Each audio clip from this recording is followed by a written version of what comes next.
Today, the tribal village of Manoharpur in Odisha looks peaceful. Concrete houses have replaced older structures, the roads are paved, and a police station stands quietly nearby as a permanent presence. But mention the events of 25 years ago, and that peace fractures. Elderly villagers still pull their saris over their faces, their voices trembling as they describe a night that remains impossible to forget. This lingering trauma has been reignited by a recent legal development. The man responsible for that night, Ravindra Pal, better known as Dara Singh, is seeking his freedom. After serving more than 24 years of a life sentence, Singh approached the Supreme Court in July 2024. In his plea for remission, he expressed remorse, claiming he had acted in a fit of youthful rage. With the courts now directing the state government to decide on his release, a community that has spent decades trying to heal is being forced to confront the potential return of the man who led the attack. To understand the weight of that possibility, you have to go back to the freezing night of January 22, 1999. Gladys Staines was an Australian missionary who had arrived in India in 1965. He dedicated his life to treating leprosy patients, often traveling into remote areas with his two young sons, 10-year-old Philip and 6-year-old Timothy. After finishing a multi-day religious camp in Manoharpur, the three of them settled in for the night inside their station wagon, covering the roof with straw for warmth.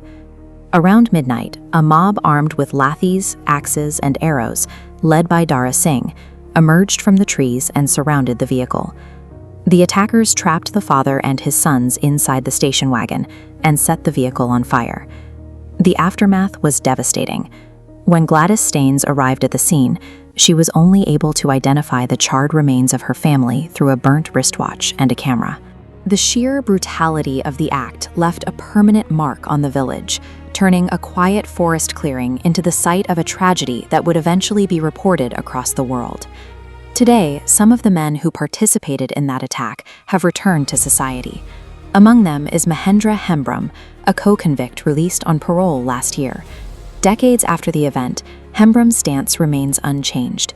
He openly declares that he has no regrets for the murders. He justifies the violence by claiming it was necessary to protect local traditions and stop what he perceived as forced religious conversions. These allegations were at the center of the investigation conducted by the official Justice Wadhwa Commission. The commission's findings were definitive. There was zero evidence that Gladys Staines had ever carried out forced conversions. Despite the lack of evidence, the killers destroyed a family and surrendered their own lives to a narrative they still refuse to abandon. However, not every member of that mob followed the same path. The only juvenile in the case spent 9 years in a home before starting a new life as a farmer. Haunted by the violence of his youth, he underwent a profound personal shift, eventually choosing to convert to Christianity himself. He now seeks the very peace he once helped disrupt, attending Sunday prayers and expressing deep regret for the events of 1999. This path toward healing was made possible by the response of Gladys Staines herself. Shortly after the murders, she publicly declared that she held no bitterness toward those responsible, and that she had forgiven Dara Singh and the mob. While Hembram remains anchored in his original hostility, Gladys's act of grace provided a different conclusion to the tragedy, choosing reconciliation over further animosity. Following the tragedy, the physical legacy of the Staines family has struggled to survive. The Gladys Staines Memorial Hospital was established in Baripada to continue his work. But today, that hospital is on the brink of collapse, reduced to just 3 staff members and plagued by severe financial difficulties.